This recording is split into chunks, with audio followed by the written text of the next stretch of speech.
Ses empreintes ont parlé. L'implantation dentaire le confirme. Il s'appelle James Jonathan Crowley. Il est américain?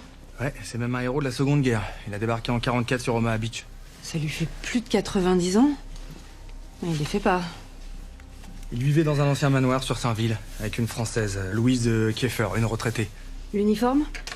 D'après les photos, il s'agirait de celui des troupes d'infanterie du débarquement. Ce serait même possible que ce soit le sien. En réformé, bien sûr. Dernière balle figée dans l'os frontal interne. 12 balles? Comme les fusillés? On exécute qui d'habitude, monsieur le substitut? Je sais pas. Les coupables. Ou les traîtres, mon lieutenant. Salut Largier, tu peux faire déposer ça à la fac, mon père est au courant. Reçu. Y a du nouveau? Sur Crowley, rien. Par contre, on a de la visite. Il est rentré du ski? Ouais, tout chousse de la station. Continue d'avance si on peut pas se faire. Crowley avait participé au pillage de l'abbaye de Caen, qui aurait pu entraîner un règlement de compte. Mais c'est pas le cas. Tout prouve qu'il n'a pas participé à cette razzia. En revanche, Erwan Kerdal, lui, était le complice des pillards. Il a acheté son haras d'Omaha avec le butin juste après-guerre, ça tout le monde le sait. Donc on élimine le pillage de l'abbaye comme mobile du crime de Crowley. Il reste la rivalité entre la famille d'Erwan Kerdal, propriétaire du haras, dont le fils Pierre-Yves a récupéré la direction, et la famille de Maurice Leroy, dont la fille est devenue députée maire. Deux familles ennemies, mais alliées en affaires. La preuve, le bail du haras renouvelé tous les 10 ans par la mairie. Première question. Pourquoi se détestait-il autant? Parce que Kerdal était un salaud? Alors pourquoi est-ce que Maurice Leroy lui a loué les plus beaux terrains de la ville? Depuis 1948. D'où la deuxième question. Comment les Kerdal tiennent les Leroy? Et la troisième question. Qu'est-ce que notre victime James Crowley venait faire au milieu de tout ça? Qu'est-ce qu'il avait découvert? Le secret de la haine entre les deux familles? Un secret qu'il a menacé de révéler? Essayons de raisonner autrement. Qui avait le plus intérêt à voir disparaître James Crowley? Kerdal, qui bénéficie des largesses de la députée maire, ou Evelyne Leroy-Vidal, dont la famille cache une saloperie? Ce qui fait des suspects dans les deux camps. Et il y a un intrus, Jacques Maréchal. Qu'est-ce qu'il vient faire là, lui? Le dessin de ces pneus de voiture ne correspond pas du tout à l'empreinte prise sur la scène de crime. Oui, mais il nous a menti, Largy. Il nous ment. Et ça fait 2 mois qu'il fait des recherches sur Crowley, alors qu'on sait que le conflit sur le haras dure depuis des années. Non. Kerdal, Maréchal, Leroy. L'assassin de Crowley porte forcément un de ces 3 noms.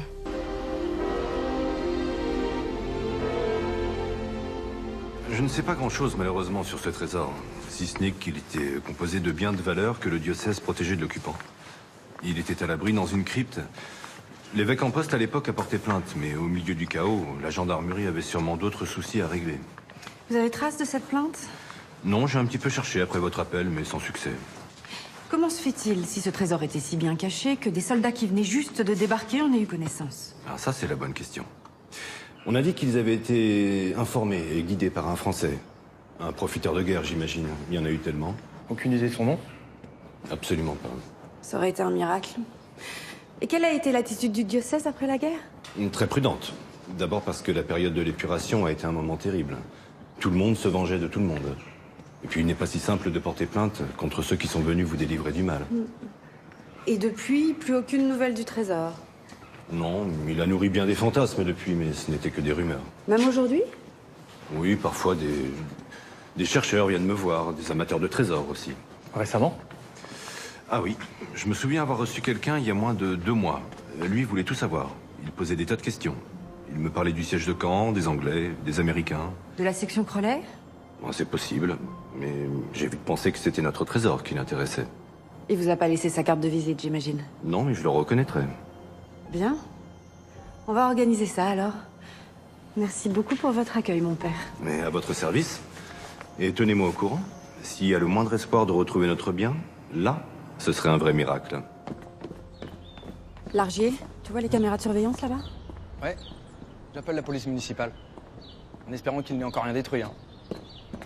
Vous croyez à la piste du trésor volé suggérée par votre père? J'y crois pas parce que c'est mon père, j'y crois parce qu'on n'a rien d'autre. Ah oui? Ouais, moi aussi, j'ai épluché les archives américaines. On y parle du pillage de l'abbaye. Et Crowley, il serait mêlé?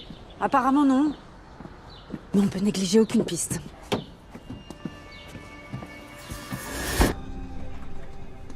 Mon adjudant-chef? On a identifié l'arme du crime? Putain, le flingue des forces armées aéroportées américaines. Fusil A1M1. Connais pas. Ouais, normal, t'étais pas né, ouais. Te vendent pas, toi non plus? C'est un fusil d'antiquité. Lance une recherche sur toutes les armes de collection déclarées en préfecture depuis 75 ans. 75 ans? Démilitarisé ou pas? Vous la voulez pour quand? Hier. Ça avance? Bah... il est là depuis 1 heure. Il y avait tout le monde. Les ricains, le conseil municipal, les Leroy, Maréchal. Cardal? Non, pas Cardal, non. Bon, pendant ce temps-là, nous, on a avancé, hein. Une note tombée du FBI, du Bureau d'État de l'Oregon. James Crowley a bien reçu un demi-million de dollars d'assurance vie de son frère Jack il y a 7 ans. C'est comme ça qu'il a financé son manoir de Saint-Ville, alors.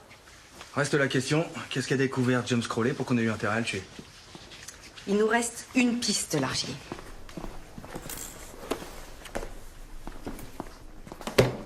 Enquête pour viol? Ouais. Les viols commis par les GI sur les Françaises au moment du débarquement. 65 d'entre eux ont été fusillés. 3500 plaintes déposées. Et on pense que ça représente que 5% de la totalité des viols. Un viol commis par Crowley? Ça, je sais pas. C'est un héros de guerre. J'ai du mal à imaginer qu'il ait pu commettre une saloperie pareille. Du coup, j'ai eu tendance à exclure cette piste. J'ai peut-être eu tort. De toute façon, il nous reste que ça. À moins que Crowley ait juste été témoin. Mais le viol de qui d'abord? Ça, quand on le saura, ça nous mènera sûrement au coupable. J'ai complètement merdé. Il a toutes les chances d'avoir l'arme du crime. Vous avez vu son armurerie? J'étais seule et sans arme. Il vous a agressé? Non, non, il m'a foutu la trouille et je me suis blessée en m'enfuyant. Mais j'aurais dû sortir et t'appeler. J'ai rien vu venir. A priori, rien dans le bureau, mon adjudant. Et dans le coffre? On s'en occupe, c'est bon. Merci, Aline. Reste que Cardal n'a aucun alibi pour le crime de Crowley. Il a sûrement planqué l'arme du crime. Il a tout contre lui. Les apparences, c'est bien ça qui m'embête. Ça suffira pas au juge. Ni à moi. Largier, Bonjour, mon lieutenant. dossier personnel de James Crowley. J'espère que ça va nous aider à y voir plus clair. Cardal? Il a dormi au frais. Mais le marquage de ses pneus ne colle pas au relevé de la scène de crime. À croire qu'on ne retrouvera jamais la bagnole du tueur. Il l'a peut-être loué? Ouais, j'y ai pensé, ouais. Il a fait le tour des agences. Cardal n'a loué aucun véhicule. Lui s'en tient à sa version. Pas d'alibi. Mais là où il était le matin du crime, ne nous regarde pas. Il était avec moi. Il était avec moi. Bruno Pereira, je suis ingénieur EDF ici à Caen. Je suis... Enfin, c'est parce que... S'il refuse de parler, c'est pour me protéger. Ma femme, ma famille. Je suis marié, j'ai 2 enfants. Mais si vous croyez qu'il a pu tuer cet Américain, je dois vous dire que c'est impossible. J'ai dormi chez lui cette nuit-là. Avec lui, plutôt.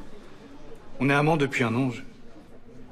Je suis prêt à signer une déposition, mais si vous pouvez faire en sorte que ça reste secret, que personne chez moi ne sache la vérité, je...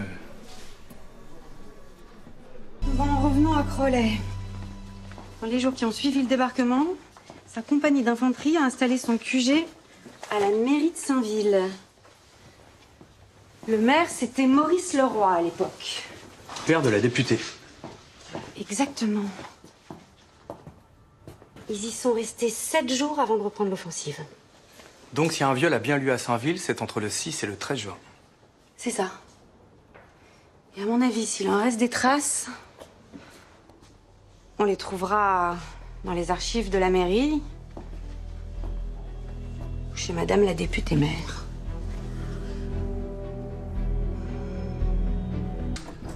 Alors? Envoie un gars chercher les archives chez le roi Vidal. On n'en tirera rien, mais elle pète de trouille, Madame la députée maire. Mais pourquoi ça? En quoi ça la concerne, le viol des Françaises par les GI? Ben, j'aimerais bien le savoir. T'as trouvé ce que je t'ai demandé? Affirmatif. Registre de naissance de Saint-Ville-sur-Mer, Dimangeville, Virville-sur-Mer. Parfait. Partout où est passée la section Crowley. S'il y a eu des viols, il y a probablement eu des naissances. Combien on a d'enfants nés sous X ou de pères inconnus? 5, à partir de début 1945, dont les mères sont natives des villages autour d'Omaha Beach. Plus celle-là. Jacques, né le 13 mars 1945, né de Marianne Leclerc, élève infirmière à Caen et de père inconnu. Marianne avait 16 ans au moment de la naissance. En 52, son fils a 7 ans. Elle épouse Philippe Maréchal, agriculteur. Et le petit Jacques devient Jacques Maréchal. 1 an plus tard, naît sa sœur Michel. Donc Marianne était victime de viol. Oh, ça tient la route. Maintenant qu'on a la victime, il faut qu'on trouve le violeur. Qui ça peut être le père de Jacques Maréchal? James Crowley? Je crois que c'est un héros de guerre. Ah oui, moi aussi, et je le crois toujours. Mais je peux pas l'exclure de la liste des suspects. Alors? Il ment. Il ment sur l'heure du crime. Il dit qu'il a tiré Crowley de son lit à 7h, il est mort à 5h47, on le sait. Ses pneus correspondent pas aux traces qu'on a trouvées sur la scène de crime. Pourquoi il s'accuse? C'est pour ça que je le garde au frais. Demande au labo de faire les tests ADN en urgence. Je veux les résultats avant la fin de la garde à vue. Vous n'arrivez pas à admettre que Crowley puisse avoir violé Marianne? Non. Ça passe pas. J'y crois pas. Pas Crowley. Alors, Jacques Maréchal? Un bloc de marbre. Il maintient sa version. Il dit qu'il s'est gouré sur l'heure du crime, maintient qu'il a pris sa voiture et qu'on s'est trompé de traces de pneus. Ah, au fait, le juge a encore appelé. C'est normal, il flippe. Il reste 3 heures avant la fin de la garde à vue. La clé, c'est le viol de Marianne Leclerc. Tout commence là, le 13 juin 44. Et on a une preuve? Pas encore, mais je sais qu'elle existe. Je viens d'en avoir confirmation. Réunis une équipe. On va faire sortir le loup du bois.